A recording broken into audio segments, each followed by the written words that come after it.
For thousands of years, it is a sport that is viewed as both a tradition and a travesty. Jallikattu. South India's 3,500-year-old bull taming sport is played in an open arena where decked-up bulls are intoxicated and let loose amidst huge fanfare.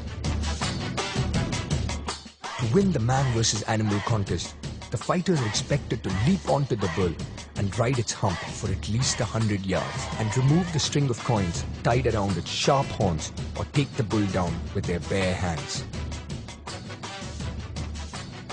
The sport has evolved from a bull choosing ritual for farmers to a groom choosing ceremony for fathers to one of the most controversial events in the world. But through the course of this contest, several bulls are killed by their owners for disgracing them. And hundreds of bullfighters are gored to death or seriously injured. Such is the volatile nature of the sport that every year the Supreme Court of India is moved by activists to ban Jallikattu and traditionalists to run Jallikattu.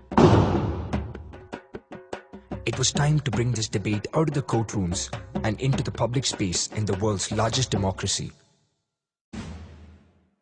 Enter Jallikattu.com, a Times of India initiative to encourage public debate on this raging issue, a website that for the first time brought both sides together on the same page. Soon, the site began to fuel the debate on both sides and made their voices its own.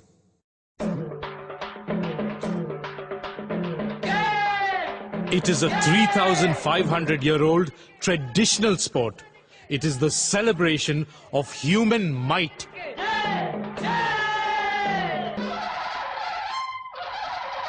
Run Jallikattu! Run Jallikattu!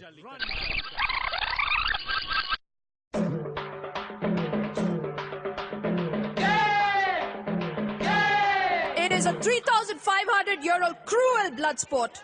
It shows no regard to human and animal rights.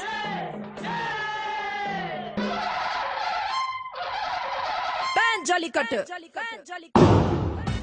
It's India's guts and glory sport. No, it only glorifies blood and gore. It's our ticket to fame and fortune. It brings shame to the entire country. Take a side and make a difference. Apart from voting, the website stimulated the debate by enabling both sides to air their opinions and post videos.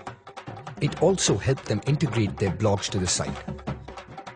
Soon enough, the debate spread like wildfire over the internet, on social networking sites, Flickr and YouTube.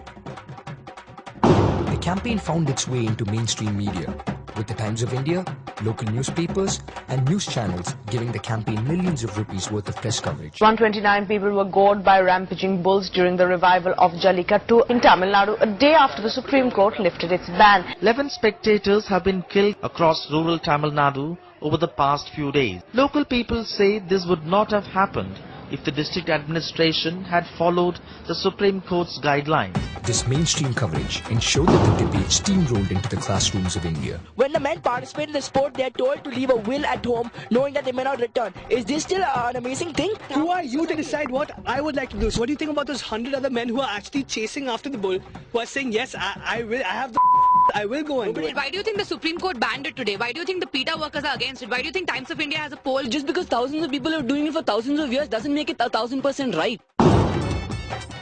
The campaign hit zenith when even the common man in the villages and streets of India started taking a stand. இது வந்து தமிழன உலகம் முழுக்க பெருமையோட தலைநிமிர்ந்து நிக்க வைக்கக்கூடிய ஒரு விளையாட்டு. ஜல்லிக்கட்டுக்கு பேசிக்கா ரூல்ஸ் கூட கிடையாது. இந்த ஜல்லிக்கட்டுல வந்து ஃபெயிலியர்னா என்னன்னு தெரியும், உங்களுக்கே தெரியும். அசிங்கம். ஜல்லிக்கட்டு நடத்தவே கூடாது. எந்த கில்லாடி வந்தால் கூட ஜல்லிக்கட்டு நிக்காது. By now, 2 million votes were registered on Jallikattu.com and submitted to the Supreme Court of India, resulting in the running of the event, but under strict policing and the watchful eyes of activists. The courts ruled in favor of Jallikattu, but the debate rages on. Run Jallikattu! Ban Jallikattu! Run Jallikattu! Ban it! Run Jallikattu! Ban Jallikattu! Run Jallikattu!